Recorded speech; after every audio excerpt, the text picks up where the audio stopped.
आइए दोस्तों, हमारे पवित्र बाइबल वचन चैनल में आपका स्वागत है। चलो शुरू करें। उत्पत्ति 11 का 1। सारी पृथ्वी पर एक ही भाषा और एक ही बोली थी। उत्पत्ति 11 का 2। उस समय लोग पूर्व की ओर चलते चलते शिनार देश में एक मैदान पाकर उसमें बस गए। उत्पत्ति 11 का 3। तब वे आपस में कहने लगे कि आओ, हम ईंटें बना बना के भली भांति आग में पकाएं। और उन्होंने पत्थर के स्थान में ईंट से और चूने के स्थान में मिट्टी के गारे से काम लिया। उत्पत्ति 11 का 4। फिर उन्होंने कहा, आओ, हम एक नगर और एक गुम्मट बना लें, जिसकी चोटी आकाश से बातें करे। इस प्रकार से हम अपना नाम करें, ऐसा न हो कि हमको सारी पृथ्वी पर फैलना पड़े। उत्पत्ति 11 का 5। जब लोग नगर और गुम्मट बनाने लगे, तब इन्हें देखने के लिए यहोवा उतर आया। उत्पत्ति 11 का 6। और यहोवा ने कहा, मैं क्या देखता हूँ कि सब एक ही दल के हैं और भाषा भी उन सब की एक ही है। और उन्होंने ऐसा ही काम भी आरंभ किया, और अब जितना वे करने का यत्न करेंगे, उसमें से कुछ उनके लिए अनहोना न होगा। उत्पत्ति 11 का 7। इसलिए आओ, हम उतर के उनकी भाषा में बड़ी गड़बड़ी डालें, कि वे एक दूसरे की बोली को न समझ सकें। उत्पत्ति 11 का 8। इस प्रकार यहोवा ने उनको वहां से सारी पृथ्वी के ऊपर फैला दिया, और उन्होंने उस नगर का बनाना छोड़ दिया। उत्पत्ति 11 का 9। इस कारण उस नगर को नाम बाबुल पड़ा, क्योंकि सारी पृथ्वी की भाषा में जो गड़बड़ी है, सो यहोवा ने वहीं डाली, और वहीं से यहोवा ने मनुष्यों को सारी पृथ्वी के ऊपर फैला दिया। उत्पत्ति 11 का 10। शेम की वंशावली यह है। जल प्रलय के 2 वर्ष पश्चात जब शेम 100 वर्ष का हुआ, तब उसने अर्पक्षद को जन्म दिया। उत्पत्ति 11 का 11। और अर्पक्षद ने जन्म के पश्चात शेम 500 वर्ष जीवित रहा, और उसके और भी बेटे बेटियां उत्पन्न हुई। उत्पत्ति 11:12। जब अर्पक्षद 35 वर्ष का हुआ, तब उसने शेला को जन्म। उत्पत्ति 11 का 13। और शेला के जन्म के पश्चात अर्पक्षद 403 वर्ष और जीवित रहा, और उसके और भी बेटे बेटियां उत्पन्न हुई। उत्पत्ति 11 का 14।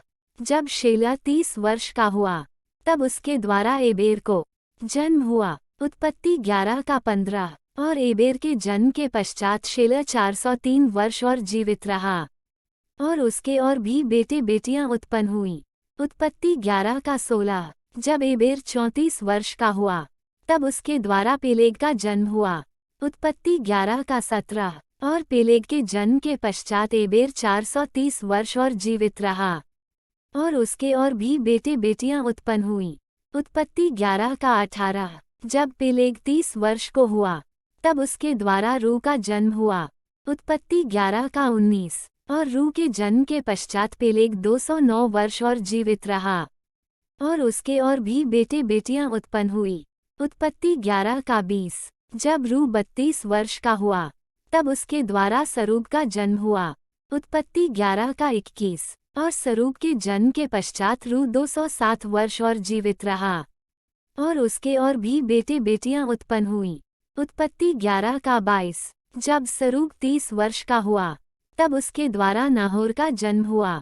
उत्पत्ति 11 का 23। और नाहोर के जन्म के पश्चात सरूग 200 वर्ष और जीवित रहा, और उसके और भी बेटे बेटियां उत्पन्न हुई। उत्पत्ति 11 का 24। जब नाहोर 29 वर्ष का हुआ, तब उसके द्वारा तेरह का जन्म हुआ। उत्पत्ति 11 का 25। और तेरह के जन्म के पश्चात नाहोर 119 वर्ष और जीवित रहा, और उसके और भी बेटे बेटियां उत्पन्न हुई। उत्पत्ति 11 का 26। जब तक तेरह 70 वर्ष का हुआ, तब तक उसके द्वारा अब्राम और नाहोर और हारान उत्पन्न हुए। उत्पत्ति 11 का 27। तेरह की यह वंशावली है। तेरह ने अब्राम और नाहोर और हारान को जन्म दिया, और हारान ने लूत को जन्म दिया। उत्पत्ति 11 का 28। और हारान अपने पिता के सामने ही कसदियों के ऊर नाम नगर में, जो उसकी जन्मभूमि थी, मर गया। उत्पत्ति 11 का 29। अब्राम और नाहोर ने स्त्रियां ब्याह ली। अब्राम की पत्नी का नाम तो सारै, और नाहोर की पत्नी का नाम मिल्का था। यह उस हारान की बेटी थी, जो मिल्का और यिस्का दोनों का पिता था। उत्पत्ति 11 का 30। सारे तो बांझ थी, उसके संतान न हुई। उत्पत्ति 11 का 31। और तेरह अपना पुत्र अब्राम और अपना पोता लूत जो हारान का पुत्र था, और अपनी बहू सारै जो उसके पुत्र अब्राम की पत्नी थी, इन सबों को लेकर कसदियों के ऊर नगर से निकल कनान देश जाने को चला, पर हारान नाम देश में पहुंचकर वहीं रहने लगा। उत्पत्ति 11 का 32। जब तेरह 205 वर्ष का हुआ, तब वो हारान देश में मर गया। वीडियो देखने के लिए आपका बहुत बहुत धन्यवाद। परमेश्वर आपको और आपके परिवार को आशीष दे। आमीन।